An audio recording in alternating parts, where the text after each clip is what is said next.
Rise and shine, people. It's Bank Holiday Monday. It is a massive game tonight at St James's Park. Let's go for a little walk. Early morning walk, 7:30. I am that excited for tonight's match. Now, against Liverpool at St James's Park, there's always a buzz about this fixture because of the history of the fixture, the entertainment of the fixture. Even just last year, the 3-3, but the classics of the 90s. Most time haven't gone Newcastle's way. We actually haven't beat Liverpool in the Premier League since 2015. But we beat them lately in a final. But this is all about the Alexander Isak derby tonight. Oh, Sky have been building it all weekend. All the attention's on the player that's not even playing. But that's just going to lead to a ferocious atmosphere. A cauldron of a night in the tune. And I honestly can't wait for it. I don't know why I'm so excited. Because it's the first home game of the season, probably. And because of everything that's going around this. And I think we all just want to release some energy, some anger, maybe. Joe Linton, get into him. In tonight's match. You know, there just seems to be a lot riding on this for such an early one at the start of the season. Only the second game after a goalless draw at Villa last week. And like I mentioned, the first one back at St James's Park this season. Under the lights, Bank Holiday Monday. It's going to be 27 degrees today in Newcastle.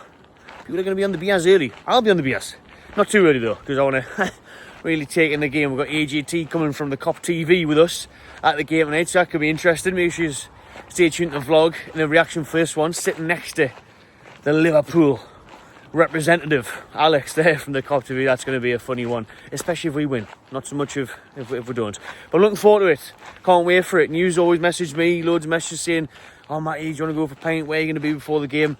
Fleet Street, people, you should know by now. Fleet Street in the tune, right? That's where we will be a few hours before the match, having a few pints, soaking up the atmosphere. In Fleet Street, remember, quid drinks every time Newcastle score. If you haven't got a ticket for the game, or any game coming up soon, every time Newcastle score, he drinks a quid for the next 10 minutes. So you need to get involved in that. But anyways, we're here on a nice little sunny morning walk to discuss Isak, because there's been some developments last night. Well, you say developments. For me, this is where we're at. For me, this is what Eddie Howe's been saying, that he wants to reintegrate. I should probably be facing the sun, because then the light looks a lot better. Look at that. You can actually see us now. Is that a good thing or a bad thing? But I want to go for a walk. I'm going to go to the country park for a walk, so yeah, we'll turn around when we get up here. But anyways, Fabrizio Romano on YouTube yesterday, late last night, is saying that Eddie Howe and Newcastle want Isak back in training this week. So that's the development, because we're all thinking, we're all waiting and hearing that it's going to be maybe once the window closes in September. Will Isak then join in with his teammates again? The ones that he says he's got no intention of doing so. Can Eddie Howe and the club convince him to change his mind? Well, Romano was saying that is the plan. Newcastle want him training this week. So after the Liverpool game today, Newcastle plan to reintroduce Alexander Isak into full training, into team training. As you know, he's been training on his own for a couple of weeks now. Shouldn't get run over. That's a nice little. There's no one around, apart from the car park, but this way, no one around. Nice and quiet and peaceful. The calm before the storm. So Eddie Howe wants him in training this week. Will Isak do it? No, on the evidence of his behaviour so far this summer, no. Oh, I see, ruining it. Sure, not going to edit that out, but look the way it was calm. But he wants him back this week, wants him training with the team.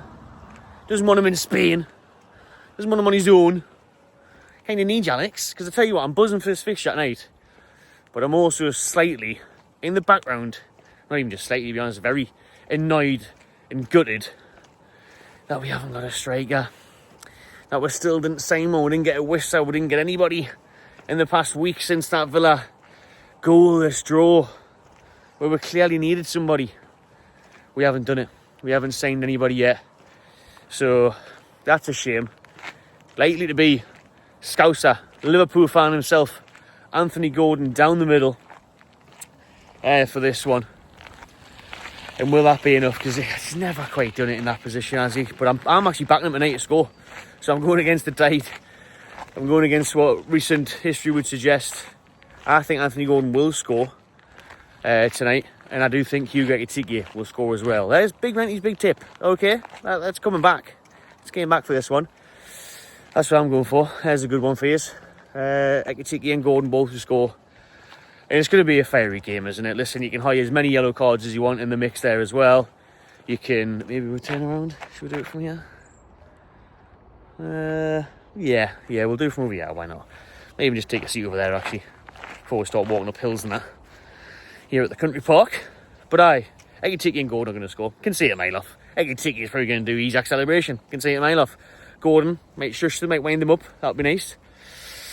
But I think it's going to be a crazy game. We all do. We all know the atmosphere is going to be mental. Warfly's got something very good planned, I'm hearing. A nice big tifo display. I wonder what they come up with on that one. That's going to really set the tone, and you just know that the atmosphere is going to be absolutely electric tonight, like at St James's Park. As I open this little gate here, let's have a little sit-downsies in the sunshine. This might be the last nice day of the year, people, so make the most of it, you know what I'm saying? I want to make the most of some nice weather, as you can tell. So tonight, the bench is wet though. Bit of rain during the night there, was it? This one's not. Move over here. I'll take you with us. There's no edit on this one. Freestyling it, free flowing it. As we're gonna have a busy day ahead of us. Can I rest that against my water? Oh, it is a bit wet, but who cares? There we go. Is that gonna stay there? Oh, look at that. Self-made tripods. So it's gonna be my game. It's gonna be a feisty game. It's got a derby feel about it already, this match, to be honest with you. It's gonna be some night at St James's. Obviously, I'd absolutely love a win to rub it in all the Liverpool fans' faces. Alex, to be fair, who's going to be sitting right next to us. But all the ones online, you know, the trolls, all the free Isak lunatics, that'll be in this video as well. So he's going to have it, and he'll probably come back when he's probably beat us. But I actually think it's going to be a draw. That's my honest opinion. I think it'll be 2-2 tonight. I do. And you know what? I think that's a decent point. Of course, is against the Premier League champions. For us, who we haven't got a striker, or one that at least wants to play. So that's a decent result in return for us. But I think with the way things are going, and the way we can get St James's Park rocking, we can look to win it. It just depends on what's happening with Liverpool, because we know Jeremy Frimpong is going to be absent. I actually think that's a disadvantage to us, because I think our wingers, Alanga and Gordon, well, Gordon will probably be the striker, but with our pace, even Barnes, even overlaps Tino's or whoever, if they're fit, can get at those fullbacks and can cause them problems. But now it's Conor Bradley, but there's rumours Conor Bradley is also injured. So it depends. He may pass the late fitness check. If it's Bradley, I think that suits them more, because I think he's a bit more solid defensively. I think Frimpong may have got caught out further upfield. But I think Newcastle can exploit Liverpool and get at their defence. You know, funny enough, it was always Isak, wasn't it, that was getting at Van Dijk and stuff. But Van Dijk, Canate looked terrible in the first week against Bournemouth, but they've had over a week to rectify that, I suppose. They're obviously going to be a real threat going forward with Salah, with Ekitike. The midfield's very good. If Gravenberch, I think, is back now from suspension. Obviously, Szoboszlai, who was linked with Newcastle. McAllister's a terrific midfielder. So obviously, they've got a great team, and I'm really looking forward to seeing how Arne Slot and Eddie Howe come up with each other once again. You know what I mean? How do they come up against each other again after a few tasty little encounters, to be honest with you? Obviously, the cup final, Howe had Slot's number. We turned up massively there. And before that, in the league, Slot did well against Eddie. So what game plan will we see? Will we see a change in it? Will we see Newcastle go for that kind of 5/3 at the back with the wing-backs, potentially? Will Slot try and change things up after what happened last time? Or will he just stick to his game plan, his identity? It's going to be a really interesting game, and that's why I'm up at pretty 6 a.m. So now, like I say, 7:30 on a walk, just trying to get time going, get the day going, because I'm absolutely buzzing for this match tonight. But on the Isak thing, like I say, Romano is saying that they want him in training this week, reintegrate him to the first team squad. Wait and see if Alex has any intention of doing that.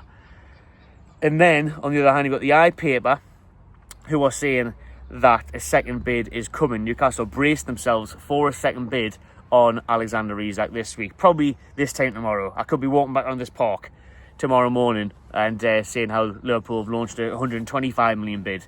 Unlikely I'll be up this early, to be honest, with the night on the Bears planned. But yeah, it could be the case that Liverpool wait until this day is over, the game's finished, and then they go in this week, early this week. Because remember, a week today as well is the end of the transfer window. Finally, long summer will be finished. But there's a lot going on. So will Liverpool come back in for Isak? I think they will. Romano, both things can be right, by the way. Romano can be right in that Newcastle want to reintegrate him into the first team training, and they have no intention of accepting a bid unless it's mental and it's over £150 million, which it won't be. It'll be about 120 rising to 130, something like that. And then that is to try and tempt Newcastle again, and also to try and get Isak to maybe release another statement and throw another toy out the pram if he's got any left. So we'll wait and see. But both things could happen. Liverpool could bid, Newcastle could reject, Isak could be back in training. Who knows, Who knows yet? Nobody, because all three things could happen. None of them could happen. And Isak could just rot for the next 6 months to 12 months. Very unlikely, that one. But yeah, all things are possible at the minute, as Howe's been saying all summer. You know, the door's wide open. But you've got the eye paper saying that, you've got Romano saying that. And you've also got a good piece in that eye article by Mark Douglas, by the way, was about Hugo Ekitike and Newcastle and Liverpool's clash pursuit of the French striker. He stated in the piece that it wasn't because Newcastle wanted Ekitike is why Liverpool moved for him. They always planned to move for Hugo Ekitike. It was always in the works. I think Newcastle's bid might have just woke them up a little bit. They were maybe waiting for a sale of Nunez or whatever before going for Ekitike, but they did always have him planned. Slot has been watching him and scouting him for years, been a huge admirer, just like Eddie Howe was. And that is why they went for him. It was nothing to do with Newcastle. It was nothing to try and big boy Newcastle, as Liverpool fans and a lot of mainstream pundits say that, oh, they only signed him just to show you, like, look, well, you didn't let have Isak, so we'll take Ekitike, and actually we'll try and take both. It actually wasn't that. This piece is saying that they always wanted Isak and Ekitike, so they've moved for Ekitike first, get that definite one in that they know they can, and then try and get Alexander Isak. But they also say about Liverpool's low ball bid of 110 million being the reason that has really upset Newcastle this summer, as was said at the time, a month ago now, that was obviously going to upset people at Newcastle, because Eddie Howe had a very good relationship with the likes of Edwards and stuff at Liverpool, their sporting directors and people behind the scenes. He gets on really well with. So he was upset at that. He was annoyed at that because it was way low the mark. Liverpool knew that was going to get rejected, but they also knew it could have a compounding interest of Alexander Isak throwing a huff and behaving the way he has. So that part worked for Liverpool in, you know, aggravating the player for a move. But there we are, people. We'll stop it there because we've waffled on a bit. I've took you on a little bit of a walk. It's a long-winded one, so let us know what you think, where you see Isak's future lie, what the atmosphere will be like tonight, a score prediction, all the rest of it. Stay tuned to the channel, subscribe, because we've got the match day vlog, that's back tonight, the match reaction, a bit of that with the Liverpool fans and AGT as well from the COP TV. So subscribe where you're here, give her a like, and I'll see you later on.